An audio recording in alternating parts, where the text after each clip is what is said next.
Good afternoon. My name is John Kenyon, and I'm Executive Director of the Iowa City UNESCO City of Literature Organization.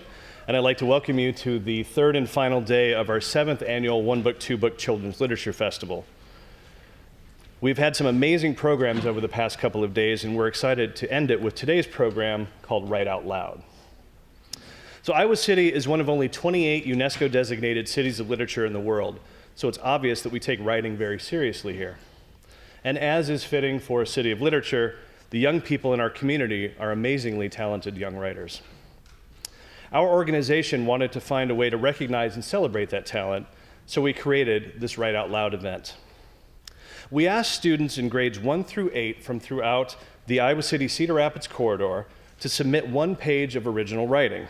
It could be a story, an essay, a poem, an illustrated story, or just about anything they can imagine. Our partners with ACT here in Iowa City evaluated these pieces and selected grade level winners in 2 categories. The first is the right stuff, which is judged based on language, clarity, structure, and emotional impact. The second is from the heart, which is judged based on creativity, passion, and expressiveness. In addition, ACT's team identified other top students in each grade. These students today will receive honorable mention recognition. This year, we received more than 800 submissions for this contest, so there was some stiff competition for these top spots. Now, today is made possible by the support of many organizations. The 100+ Men Hawkeye Chapter chose us in the third quarter last year as their philanthropy of choice and gave us tremendous financial support, which we appreciate greatly. The Community Foundation of Johnson County gave us a grant for this event. ACT has supported us not only through the volunteering of their team, but also financially. US Bank has given us great support. Iowa Public Radio, hopefully you've heard our spots throughout the last few weeks. And of course, the University of Iowa President's Office, who helped us to secure this space today. So here's how things will work today, so pay close attention, my young students. We have some community leaders here with us today who will help to introduce you. And when each grade is announced, we would ask that the grade level winners and the honorable mention students in that grade come to the foot of the stage, right over here by that set of stairs. We will announce the honorable mention students in alphabetical order by last name. And when you hear your name called, please come up the stairs over here. Our friend Elizabeth will give you a certificate as well as a gift certificate to Prairie Lights. And then we'd ask you to come and line up in front of the screen here on the stage.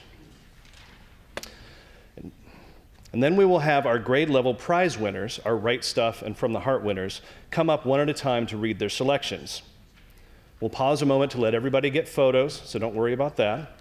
And then all of you can go back and sit with your family.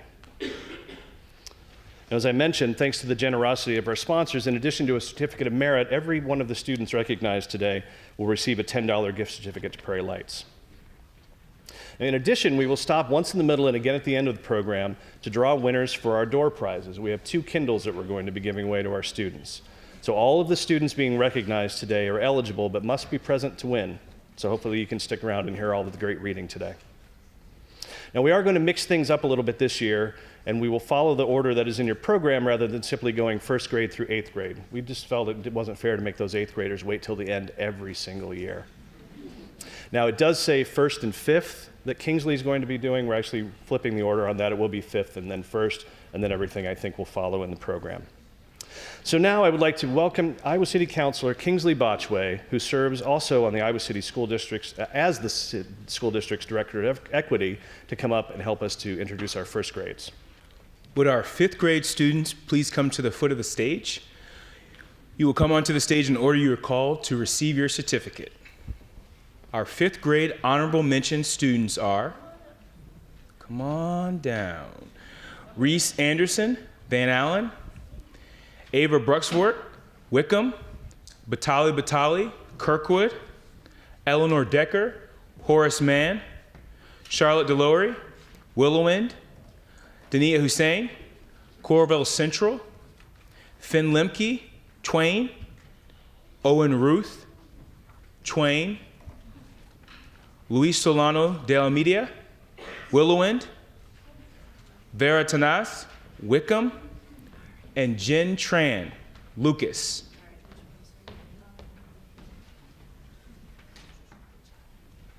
Let's give these students a round of applause.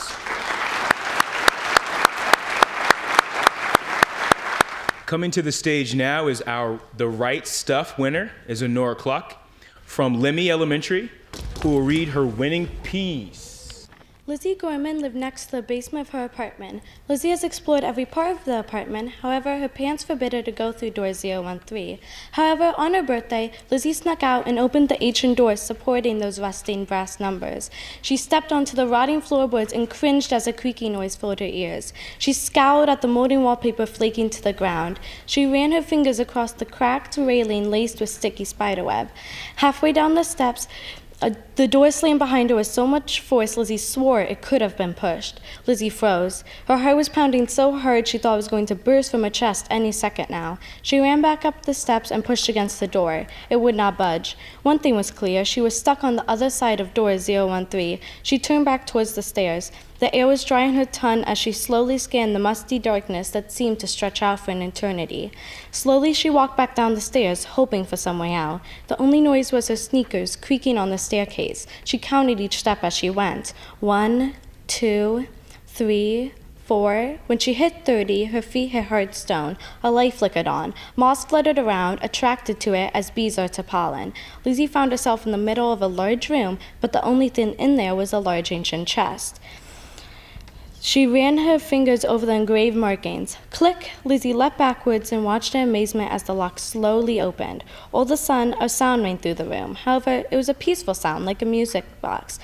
Lizzie looked around, but again, the only thing in the basement was the chest. Lizzie pulled open the lid, and to her shock, dozens of dolls were laying in the chest. Lizzie picked up one of the sleeping rag dolls and looked at it carefully. It had short matted hair and a light blue ripped dress. It was missing a button eye, and one shoulder was losing its stuffing. Red stains covered the doll from head to toe. Lizzie's eyes widened as she realized those stains were blood. She gasped as she noticed what the doll was holding. It was a dagger. She looked at the name tag on the doll, Coraline. All of a sudden, Coraline leapt from her hand. Lizzie's eyes stretched back as the dolls in the chest climbed out, orbiting her. They looked as though they were dangling from a puppet string. They were all different, some male, some female. Lizzie looked back up to the chest. The lid was now closed, and Coraline was standing on top, with a miraculously evil grin spreading across her face. She twirled around on top of the chest, and the rest of the dolls linked hands. All of a sudden, the dolls began to sing. Ring around the rosy, pocket full of posy. Ashes, ashes, we all fall down. At these words were a blinding flash, and Lizzie was on the floor with Coraline on her chest. Anger seemed to come in waves off Coraline's body, each one stronger than the last, each one drowning Lizzie in a sea of emotions. Coraline twirled the dagger in her hands and raised it above her head. Coraline looked at Lizzie and whispered, "We all fall down." Coraline swung the dagger, and Lizzie's vision went black. Coming up next, our From the Heart winner is Josephine Bozarth from Shimmick Elementary, who will read Time Shifter. The world moves along equality and discrimination, moving rhythmically between them, trying to balance it all out. Many people ponder the melody of the universe, but do not interfere. Those who are brave enough to hope for a change, to step up, they tilt this music, questioning its heavy beat. Some tilt it without even knowing that somewhere out there, time had its eyes on them, waiting to implant their actions into stone and forever sway the way people look at everything around them. Most people use many hard-working years to change the chime of the galaxy. Me, I use magic. That's right, I'm a time shifter. A time shifter, you might be thinking? What on earth is a time shifter? Are you thinking of a shapeshifter? No, I'm not a shapeshifter. I'm a time shifter. I can speed up or reverse each and every little atom in the universe. I've had many different adventures before, bending time and sending a ripple out, like a stone thrown at a pond. Here's my most recent one. Sometimes my shifting is uncontrollable and I'll go places never intended. This is what happened. I was sitting in my baby blue painted room, staring at the white accents on my bedroom door, thinking hard, thinking about all the things that are wrong in the world and all the things that are right. Most of the time, the line between them is unclear and foggy, but sometimes it's not. Suddenly, the air around me began to steam and ripple. Too late, I realized what was happening. The swaying air suddenly ripped like paper and sucked me inside. When I came to my senses, I was slumped on a bus seat, feeling slightly nauseous. I noticed a big white sign hanging from the ceiling. So, what did it say? Suddenly, my vision sharpened. It said in big black letters, "Colored only." All of my senses suddenly sharpened. I saw on the row across from me a middle-aged black woman sitting down.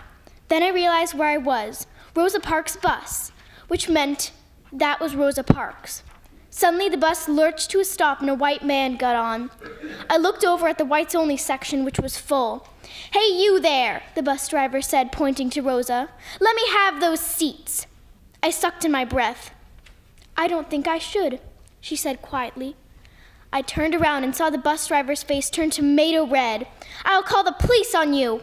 "Go ahead," she said. "You may." And only a little bit of a police officer had arrived, and the red-faced bus driver explained what had happened.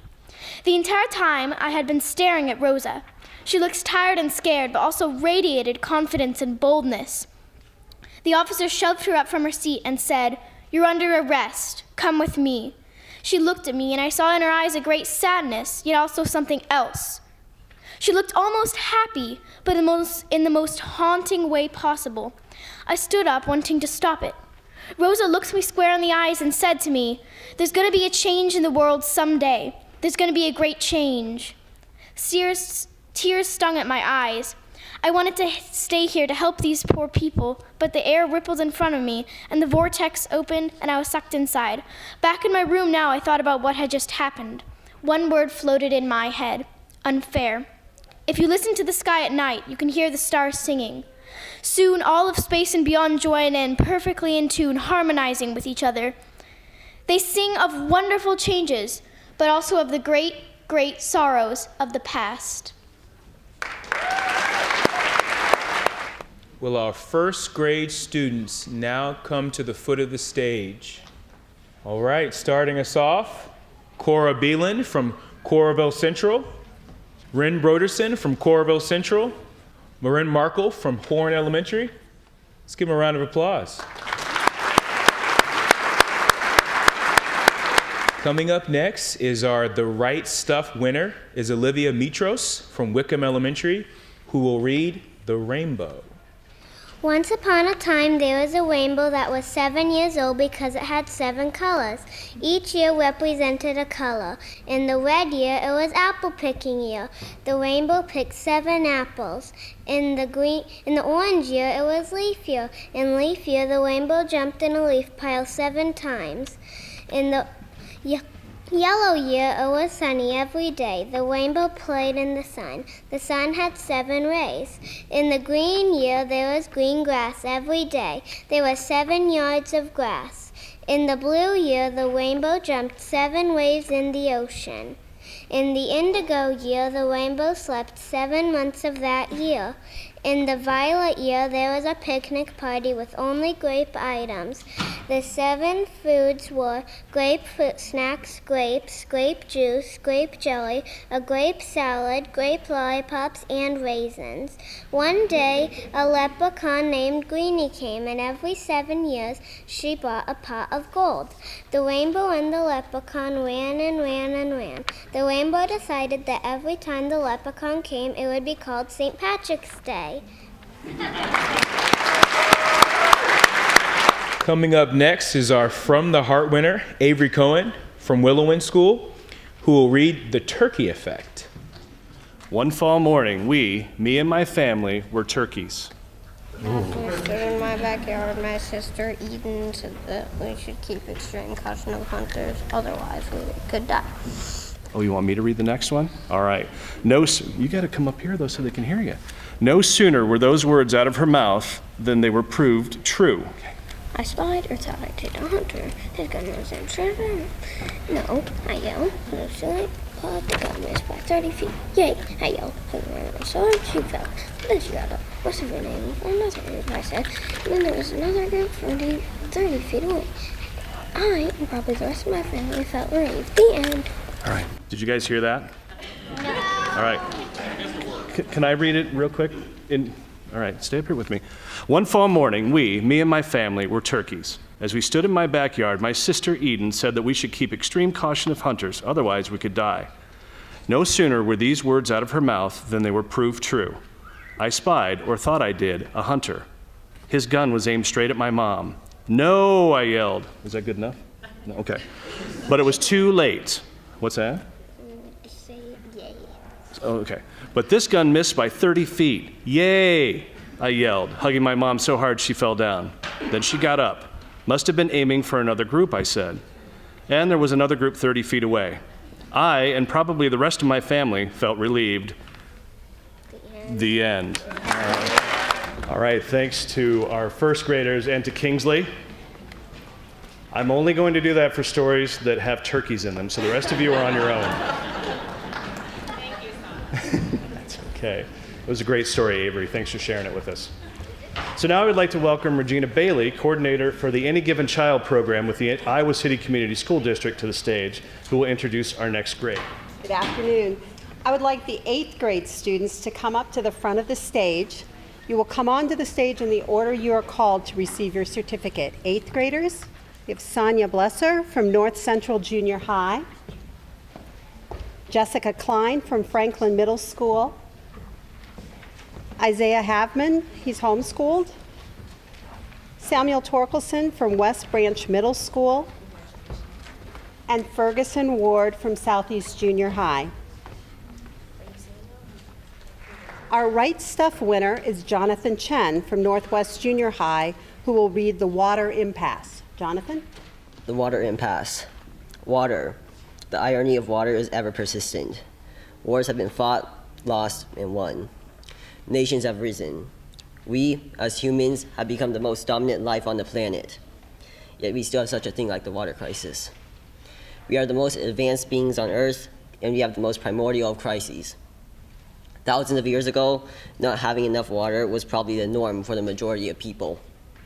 It had to be accepted. A lot of animals died without water. Why should we have been any different? Now, in the present day, we should be different. We have reshaped the entire world. We are the most sophisticated and powerful of living beings, and yet we are hindered by this water problem. On the blue planet. It's not so simple, though. If we look back on history, we see significant development along places with rich resources, places like China, Greece, and Mesopotamia. As we move forward in time, we see these places grow in development, and eventually their neighbors grow also. Mesopotamia gives rise to the Persian Empire. Greece gives rise to the immensely powerful European empires. The Xia of China give rise to the longest reigning ancient civilization of all time. What about the other places? Places like America or sub-Saharan Africa. Well, America gets colonized and developed. Africa, on the other hand, does eventually get colonized, but the availability of resources limits development. So Africa lags behind in global development. This is an example of many places that have lagged behind in development. Now, that might not sound major, but no development means no infrastructure. And we come back to our water problem.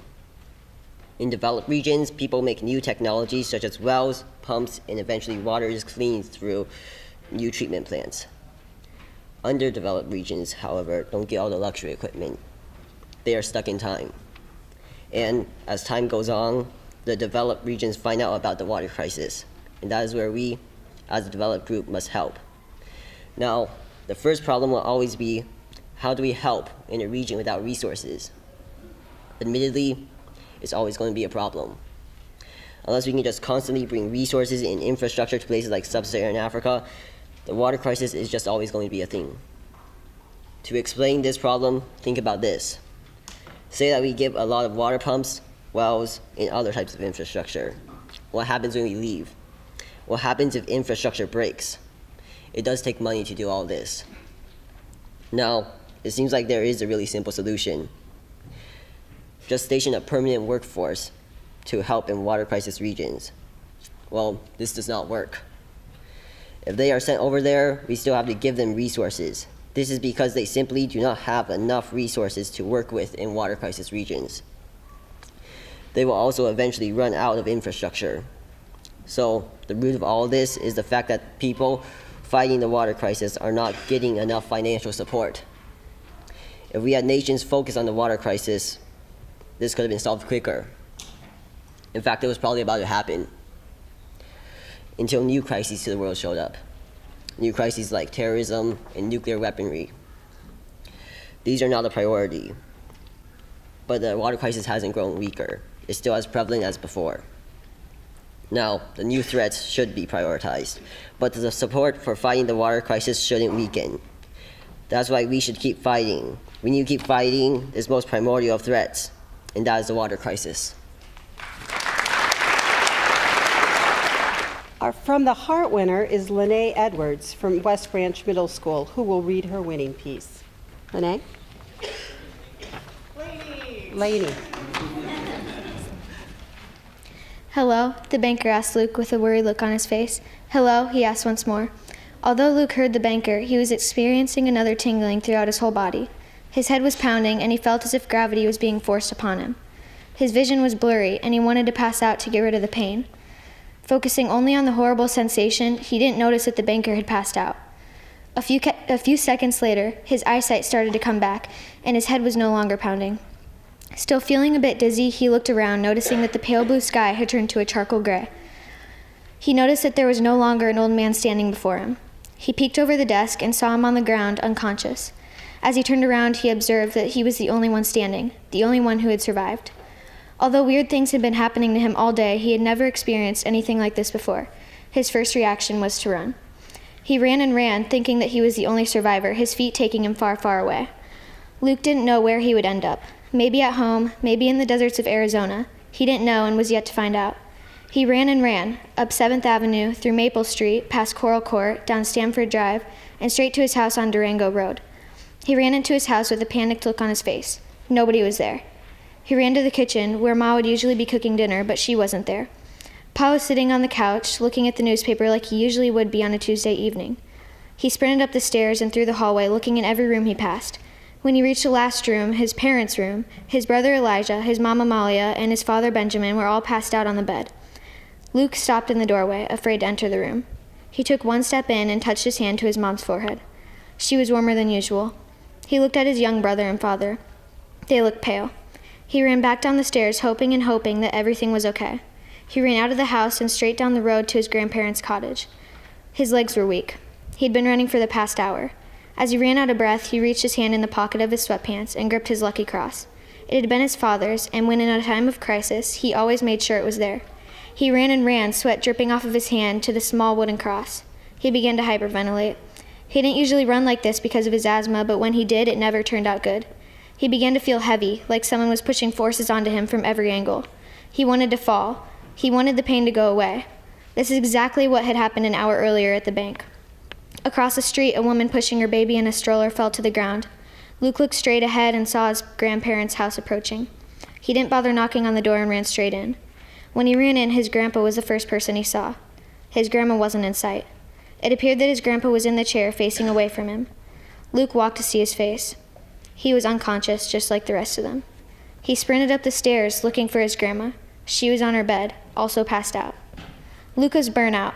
He took his time while walking down the stairs and sat on the mustard yellow couch in the center of the living room. He felt defeated. There was no point in searching furthermore. Everyone was gone, and he was the last one standing. Now I'd like to ask our second grade students to come up to the foot of the stage. You will come onto the stage in the order you are called to receive your certificate. Second graders, okay. Anaya Patel, Coralville Central. Zoe Addis from Lincoln Elementary, and Genevieve Lally from Lincoln Elementary.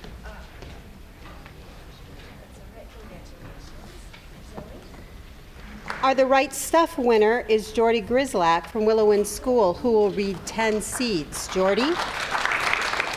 10 Seeds. Once upon a time, there were 3 friends named Isabella, Sam, and Miles. They all liked nature, every part of it.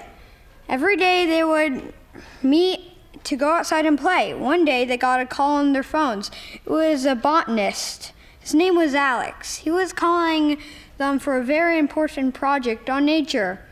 He asked them to collect 10 types of seeds for him to plant. The seeds requested he requested were tulips, roses, morning glories, daisies, blanket flowers, morning glories, marigolds, cut plants, peonies, bee balm, and last but not least, coreopsis. He said, I need these seeds by Saturday so I can plant them in my greenhouse. He hung up. Saturday, said Sam. It's Sunday now. We just have 1 week. Day 1, they packed up their clothes, tent, food, and water to prepare for their journey the next day. Day 2, their parents drove them to a special field called the Field of Flowers. Wow, said Miles, this is amazing. It's beautiful, exclaimed Isabella. Come on, guys, let's start this already, said Sam. We gotta go.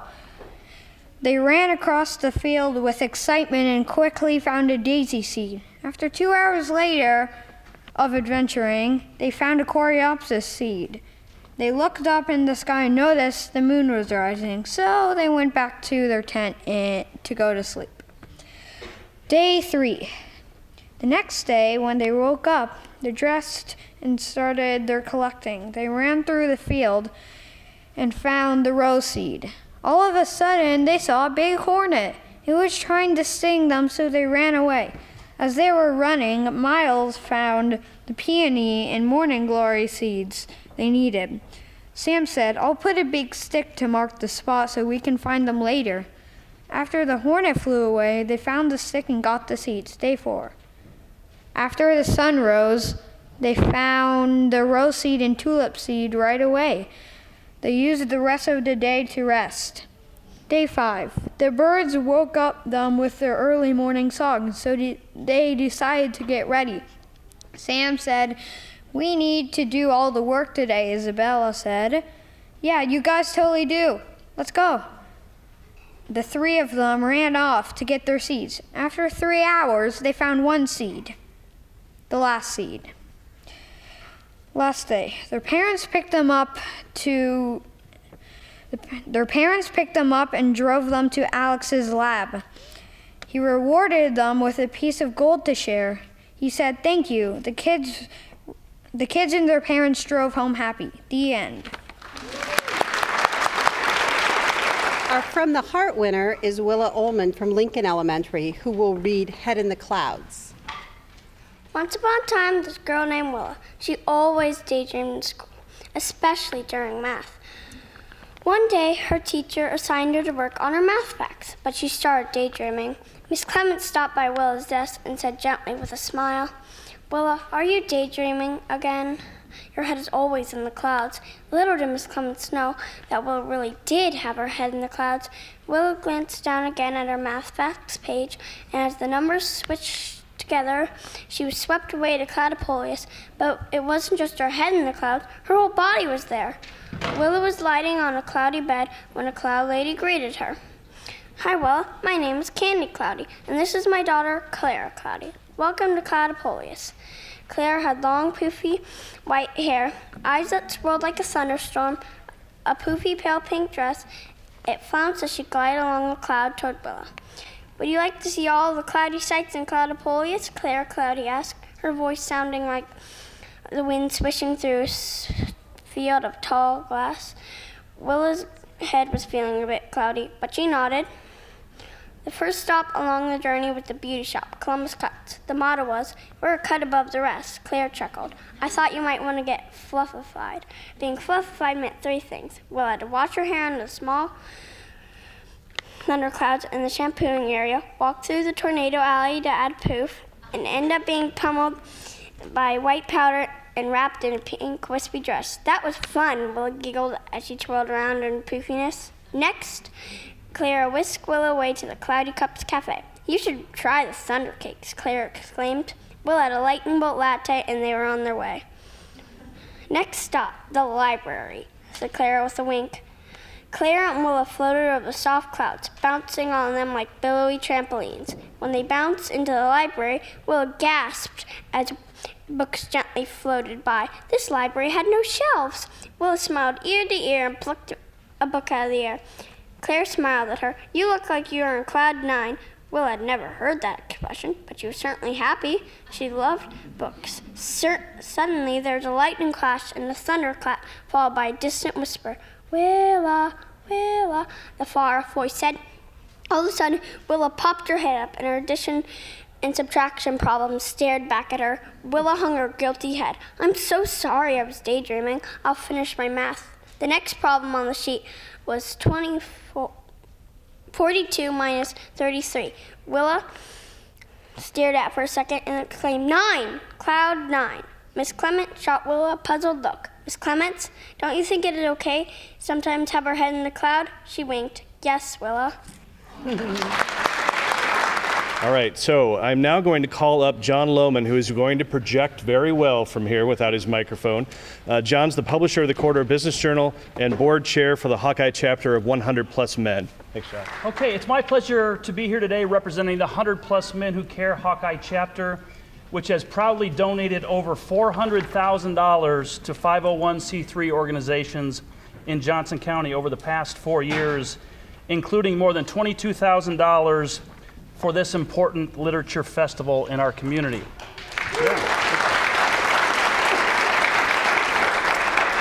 Okay, would our 4th grade students please come to the foot of the stage? You will come up onto the stage in the order that you are called to receive your certificate. The 4th grade Honourable Mention students are, Sylvia Brofit from Horn, Mariah Bruning from Weber, Evelina Jessica Carbarnatius from Van Allen, Daniel Kenyon from Lucas, Rachel Munt from North Bend, Adelaide Newton from Lincoln,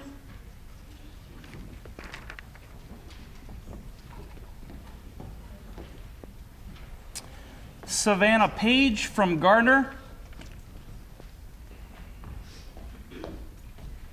Shanza Sammy from Borlaug, Kaylee Tosina from Lemmy, and Caroline Vanderweg from Wickham. Let's give them a big round of applause.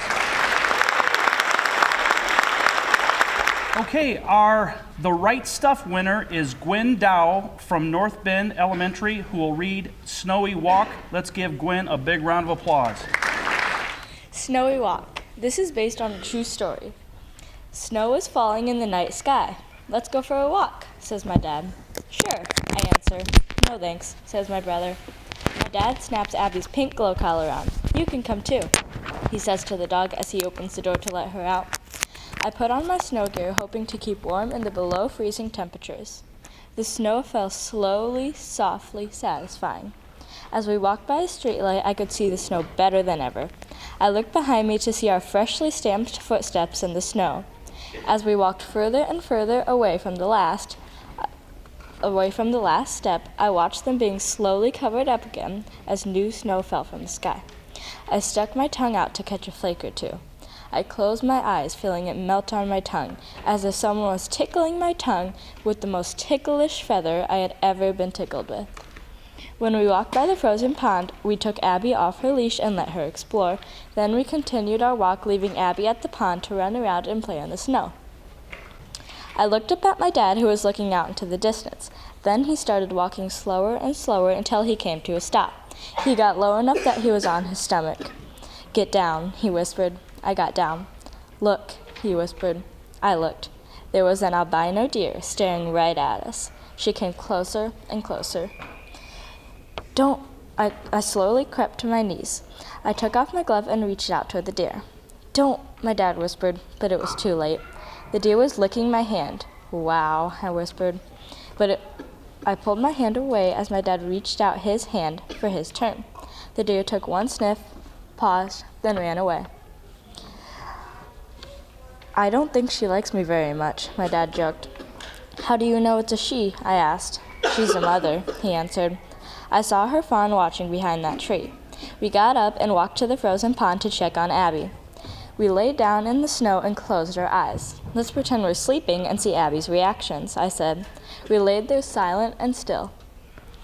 When Abby came over, she sniffed us, then playfully hopped away, joining in our game. We shot up the next time she came near. We scared her so much, she jumped back. I guess we better get heading back, my dad said, and we headed for home. I couldn't wait to tell my brother about the deer. He's gonna wish he would have come with us. The end. Our From the Heart winner is Taylor Smith from Garner Elementary, who will read Home for the Holidays. Let's give Taylor a big round of applause. Home for the Holidays. It was October 18th, 1939. It was already snowing in Oświęcim, Poland, and everyone was already getting ready for the holidays. But no one knew what was about to happen. In a small house, there lived Lynnae and Philip Novak. They were very poor. The next day, Lynnae felt sick. When Philip got back home from work, he took her to the doctor right away. The doctor told him that Lynnae was pregnant. A few days later, no one knew what was happening. Lynnae was making breakfast, but suddenly the house shook. It shook again and again, stronger each time. Philip heard someone cry outside, "The Germans are attacking!" He grabbed Lynnae by the arm and led her down to the tiny cellar. "Stay here," he ordered, "and I will return soon." Lynnae waited and waited, but Philip did not return. She slowly climbed out of the cellar. There was no more booming. She waited a few days. Then she got a letter from Philip. Then she tore open the envelope. Inside it said, "Dear Lynnae, I have to fight in the war. Hopefully I will be home for the holidays." Chapter 2, The Baby is Born. Weeks passed and there was still no word from Philip. Lynnae walked around sadly thinking of him. Then she felt a sharp pain in her stomach. "Ow," she groaned. Luckily, the neighbors heard her and rushed her to the doctor. Lynnae was in labor. 5 hours later. "Lynnae, wake up." She slowly opened her eyes. Then she gasped. The doctor was holding a baby out to her. The doctor asked, "What will you name her?" She thought about it for a moment. "Cecilia Anna Novak," she announced. She even forgot about Philip for the second. "What am I going to do without Philip? What if he isn't home for her first Christmas?" She started to cry. Then the door opened. Lynnae looked to see who it was. It was Philip! "Philip," she cried. He walked towards her covered in dirt and blood. Calmly, he said, "The baby was born." "Yes, she was," answered Lynnae. "What did you name her?" "Cecilia Anna Novak."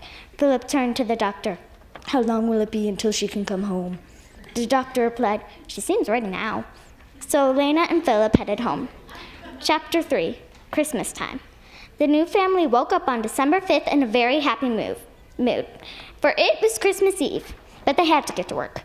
Lynnae and Philip boiled the red borscht, cooked the carp, prepared the herring, and boiled the pierogi. At last, Cecilia got to make her first opłatek. They set out a plate of it for Mikołaj. After setting the table, they invited the neighbors over for the Christmas Eve feast, and everyone had to admit it was the best Christmas ever. The end. So now I would like to welcome to the stage Chrissy Canganelli, who is Executive Director of the Shelter House, and she will introduce our next grade. Would our sixth grade students please come down to the stage? Our sixth grade Honourable Mention students are Fiona Arnold from Longfellow, Aidan Gillespie from Penn, Hannah Holdaway, Coralville Central, Jaden Canfinon Uvong, sorry about that, Jaden, from Garner, Harley Peck, Twain, Evian Smith, Lemmy, Zoe Smith, Horn, and Leela Strand from Lincoln. Let's give a round of applause to our students.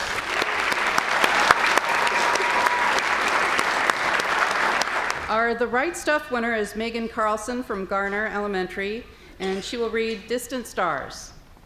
Distant stars. Maybe someday I could see the night sky shining across the lake, the moon gleaming over the surface, ripples slowly gliding across the clear water, the grass rustling in the cool breeze, my papa standing next to me gripping my shoulder. I could look into his eyes and say I'm home, feel as though nothing ever happened and everything could be the way it was. We could be happy again. I could dance along the bay and sing my papa's favorite song. I could see myself in the mirror, see the freckles my papa always talks about, the dimples along my mouth, and the chocolate hairline on my shoulders.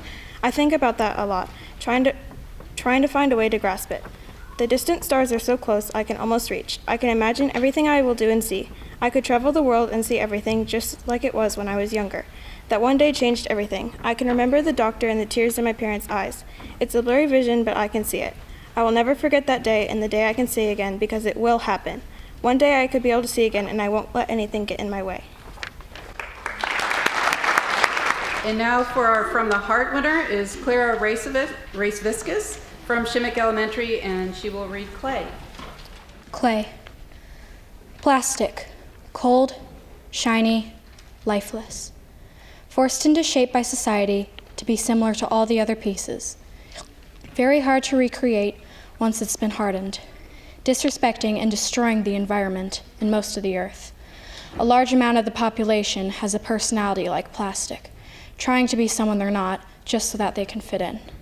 Now, imagine how beautiful the earth would be if all of our personalities were like pieces of clay. Different textures, colors, sizes. Different strengths, different flaws. Each one a unique masterpiece. Moldable to our own whims, free to be whatever they want. Respectful of the earth. As long as clay is always changing at the world's warm hands, it will never harden. And I now would like to welcome Iowa City Mayor Jim Throgmorton to the stage, who will introduce our next two grades. Jim. Crack! It was a dark and stormy night. And Jamie lay shivering under a wet pile of leaves. Yeah, that thing. Oh, what was that? No, luckily it was a sunny Sunday afternoon, and I'm here to welcome our 7th grade students. So would the 7th grade students please come to the stage? Our 7th grade Honourable Mentions students are Marcus Brentel from North Central Junior High and Abby Stapleton from North Central Junior High. All right, and the Right Stuff winner is Violet Maori from Southeast Junior High, who will read Blind Colors. I stumbled down the steps of my new school. It was the first day, and it was awful. Everyone acted like I was a baby. They spoke to me loudly and clearly in a sweet voice, like I was stupid. I hate being judged. Just because I'm blind doesn't mean I'm dumb. And anyway, during the crash, my sight wasn't the only thing I lost. I lost my dad. Isn't that more important than one of my senses will ever be to me? I'll be right there, Abby, Mom calls when she sees me staring straight ahead, blankly, at nothing in particular. I know my stare creeps people out. That's all they see when they meet me, I guess. That's why whispers trail me through the hall, and the voice people use when speaking to me is all fakey nice. I guess I wanted people to look past my milky, sightless eyes and into the rest of me, to see that maybe I once was truly happy, and maybe once I had tons of friends and a dad, and a home in a town far away from here. And I guess today, maybe I just wanted people to see me as what they would have seen me a year ago, before everything had shifted my orbit and tore my carefully constructed life into little pieces. Maybe I wanted to feel welcome, to fit in. But that's not how life works. Mom guided me over to her truck. She didn't say anything. She didn't even ask me how my day went. She just lifted one of her hands from the wheel and rested it on my leg. That was enough for me. When I get home, I went straight to my bedroom, and I think about that feeling stirring inside me. It's something other than sadness, frustration, and anger. It's a longing for colors, a longing for sight and for vision and for art and for painting. I wish I could let loose all those colors trapped in my mind, blind to the world. I wish I could let go of all those blind colors. I take a sheet of paper. I dip my brush in one of the jars, not caring what color it is, imagining it's some sort of aqua, and touch my brush to the paper. I start out timidly, making a few cautious strokes, and then begin to get faster and more confident and happier as I go on. I never actually switch colors, but in my head, each stroke is another vibrant shade. I add purples and teals and greens and yellows and scarlets and turquoises and oranges. When I'm done, I probably have a mess in a dark shade of green or maybe a jet black, but to me, it's a vivid masterpiece, something only I understand, some sort of special secret. I stick the painting under my bed. I've forgotten for the moment about the crash and Dad and school and my blindness. I finally found a way to free my feelings and let my blind colors out into the world. From our From the Heart winner is Abby McNeely from North Central Junior High, who will read A Simple Act of Kindness. George looked out the hospital window at the snow falling. He watched a family stumble towards the doors, bundled up for the cold weather and laden with gifts, laughing as they slipped and slid on the ice. He gazed at them wistfully for a few moments, a smile tugging at the corners of his mouth, then set his jaw and turned away. He pushed some of the wires lying on his bed aside, cursing his old wrinkled hands, and pulled the plain white hospital blanket up to his chin. George was drifting into a fitful sleep when he heard the door to his room open and caught a snatch of holiday music playing in the hall. He opened his eyes and saw a nurse walk in, wearing bright red shoes that looked like reindeers. "Hi, George," she said, smiling and setting a cup of water down on the small bedside table. "Are you feeling all right?" George scowled and looked at the floor. "Never better," he grumbled. In truth, he was not feeling all right, but it wasn't as though today was anything different. Sure, the pain had grown today, but he could handle it, he told himself. "I just thought you might like some company," the nurse told him, sitting down in one of the chairs by his bed. "Well, you thought wrong," he snapped, losing his patience. A pained expression crossed the nurse's face. "George, please, I know you hate being here, and I understand how you feel, but how can you understand what it feels like to be dying?" George felt a tear run down his cheek and angrily brushed it away. The nurse's eyes widened, and her face turned as red as her shoes. I didn't mean, I have to go." She hurried to the door and left. George crossed his arms over his chest. He didn't need her. He didn't need anyone. Deciding to finally get some rest, George closed his eyes. Almost immediately, sleep overtook him, and he found himself back in the hospital bed. He felt a wave of fury course through his body. He couldn't even escape the hospital in his dreams. Then he saw a group of boys huddled in the far corner of the room, laughing and pushing each other around. George blinked and rubbed his eyes. His childhood friends. One of the boys called out to him, "Come on, George, let's get out of here. We're going to go down to the old bar park. Want to come?" George just stared. It couldn't be. His friends were long gone, and he believed their souls were resting now. They beckoned to him, and George tried frantically to rise, wanting to go with them, but couldn't. Suddenly his eyes flew open. He opened his mouth to scold whoever had woken him yet again, but stopped short at the sight of a handmade card sitting on his bedside table. He glimpsed the back of a bright red shoe disappear out the door. As he picked it up and looked at it, George felt his eyes get wet. Then something beeped, long and loud. He heard the doctors rushing to his room. He heard people shouting, but none of that mattered to him anymore. He closed his eyes, and despite the fact that he had lost everyone he loved, despite that he was dying, despite it all, he smiled and let his soul rest. Now, I would like to ask our third grade students to come to the stage. Our third grade honorable mention students are Sophie Brown from Weber, Aliana Hoffman from Van Allen, Kushai Kanuparti from Horn, and Ellie Wilson from Garner. Our The Right Stuff winner is Karen Meza Maciragio. I know I mispronounced your last name, I apologize. From Coralville Central Elementary, who will read her piece. I don't have the title. John, there's no title here. It's untitled. Oh, it's untitled. Well, there you go. Birthday surprise. I can't wait for my birthday party tomorrow, said Carla. Me too, groaned Mama. She was resting in a soft chair. I want some of the delicious birthday cake I smell. Me three, joked Papa as he untied his apron. He had just finished baking Carla's cake. Tomorrow we will come soon enough if you go to bed, Mama promised. Carla kissed Mama and Papa good night. Then she looked at her mother's belly. Good night, baby, she said softly. Carla lay in bed thinking about her birthday party. Her Aunt Julia was coming. Carla couldn't wait to see her. She imagined her family, the cake, and all the party decorations. Soon she fell fast asleep. The next morning, Papa woke up Carla early. We have a change of plans, he said. Get dressed quickly. What about my birthday party? Carla asked, but Papa was already gone. Carla felt angry. She didn't want a new plan. She wanted to have her birthday party. In the car, Carla asked Papa where they were going. Don't you like surprises? Papa asked. Not today, Carla grumbled. Papa parked the car and led Carla into a big building. He covered her eyes as they walked. Carla didn't think that this bossy place was a good surprise at all. Finally, Papa started walking and uncovered Carla's eyes. Surprise! Everyone yelled. There was Mama and Aunt Julia and a new baby brother. Look, Papa said, pointing to one corner of the room. Carla smiled when she saw 2 cakes, one for her and one for the new baby. Maybe I do like surprises after all, Carla laughed. And our From the Heart winner is Claire Che from Wickham Elementary, who will read A Trip to China. A trip to China. We will begin by telling you what it looks like in Beijing. Well, up the streets, you can see a lot of apartments. There are lots of people, so there is lots of traffic. Most people ride bikes or walk to get to new places.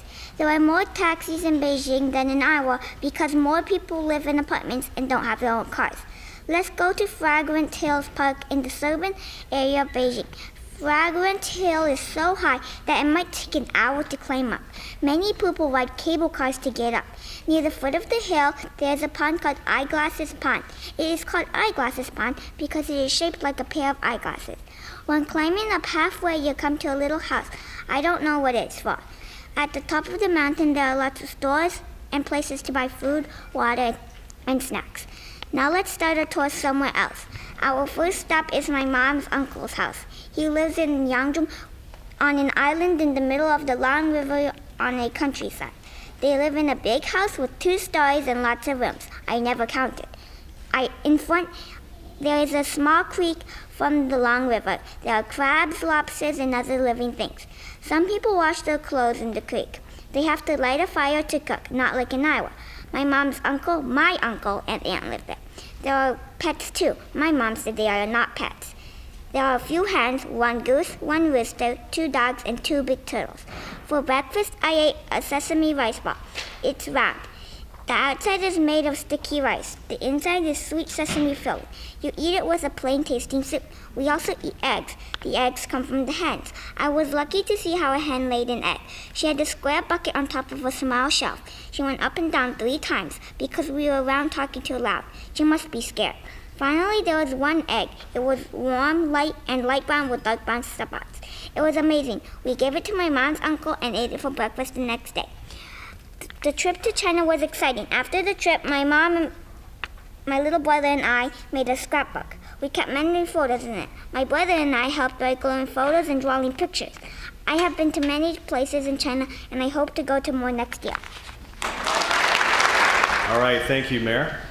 I would like to congratulate all of today's recognized students. You have a clear talent for writing, and I hope that you continue to pursue that no matter what you end up doing with your lives.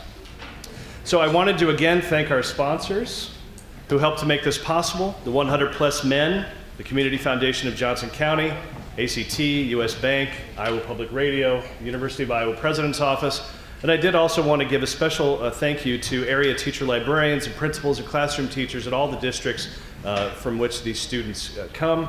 They really helped us by encouraging students to submit their work and promoting this, as well as teaching these kids. Obviously, somebody's doing something right. There's an awful lot of great writing happening here in the corridor, so thanks to them.